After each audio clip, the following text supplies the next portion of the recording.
Hello दोस्तों, आप लोगों का नीलकंठ स्टडी 03 चैनल पर स्वागत है। आज मैं class 10 chapter 2 lecture number 4 start करने जा रहा हूं।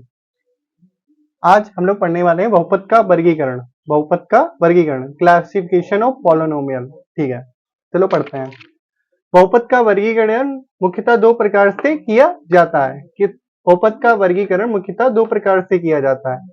पदों की संख्या के आधार पर, किसके? पदों की संख्या के आधार पर, और घातों की संख्या के आधार पर। किसके? पदों की संख्या के आधार पर और घातों की संख्या के आधार पर। घातों की संख्या के आधार पर। चलो पहले हम लोग देख लेते हैं पदों की संख्या के आधार पर। ये मैंने एक सारणी बनाई हुई है, इसके माध्यम से मैं आपको समझाऊं कि पदों की संख्या के आधार पर हमारे बहुपद के नाम क्या होते हैं। जैसे पदों की संख्या, यदि किसी मतलब पदों की संख्या कितनी? एक है। उदाहरण थोड़े, ये हमारा हमने उदाहरण ले लिया, जैसे जीरो, तो ये हमारा शून्य बहुपद कहलाएगा। ठीक है। अगर पदों की संख्या हमने फिर ले लिया, जैसे एक है, यहाँ पे जीरो था इसीलिए शून्य बहुपद। यहाँ पे 9 ले लिया, ये क्या हमारा 9 तो अचर है ना, तो अचर बहुपद इसीलिए कहलाएगा। फिर हमने लिए फॉर एग्जाम्पल, जैसे एक ही लिखा है, पदों की संख्या इसमें भी एक है, बट यहाँ पे हमारा क्या है? वेरिएबल। यहाँ पे कांस्टेंट आ रहा था, यहाँ पे वेरिएबल आ रहा है, और x की पावर कितनी? 3 है, बट एक ही पद है इसीलिए ये एक पद ही बहुपद होगा। दूसरा, हमने दो पद ले लिए, तो ये एक दो, मैंने यही तो बताया था, एक दो, तो यहाँ पे कितने पद है? दो है, तो ये द्विपद बहुपद हो जाएगा। यहाँ पे तीन, अब हमने ले लिए तीन पद, तो यहाँ एक दो तीन, तो यहाँ पे कितने? तीन पद है, तो ये त्रिपद बहुपद हो जाएगा। ठीक है। अब हम लोग देख लेते हैं घातों की संख्या के आधार पर। घातों की संख्या के आधार पर, तो बहुपद की घात, उदाहरण दो बहुपद की अपरिभाषित। यदि उदाहरण जैसे कि कोई हमने जीरो ले लिया, मतलब ये अपरिभाषित बहुपद होगा, जीरो।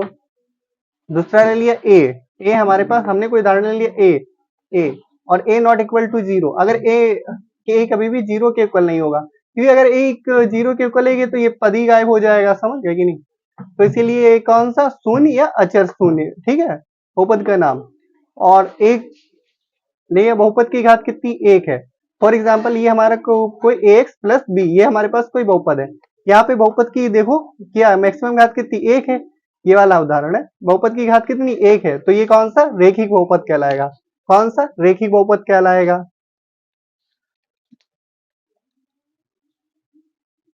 कौन सा बहुपद कहलाएगा? रेखिक बहुपद कहलाएगा। फिर हमने ले लिया दूसरा बहुपद, x square plus b x plus c. ये हमारा पास क्या? दूसरा बहुपद। यहाँ पे बहुपद की घात कितनी है? मैक्सिमम घात देखो, अधिकतम घात वाला पद कौन सा है? ए एक्स स्क्वायर। देखो दो है बहुपद ना, तो ये द्विघात बहुपद हो जाएगा। फिर हमने बहुपद की घात देखो, त्रिघात बहुपद ले लिया, यहाँ पे मैक्सिमम घात कितनी है? 3 है, तो ये त्रिघात बहुपद। ऐसे चार, अगर मैक्सिमम घात कितनी? 4 होगी, तो वो चतुर्घात बहुपद होगा।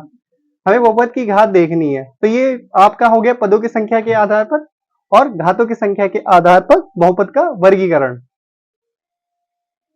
ये इस प्रकार होता है। ठीक है, तो आप लोगों को समझ में आ गया। तो मिलते हैं नेक्स्ट लेक्चर में। धन्यवाद, थैंक्स।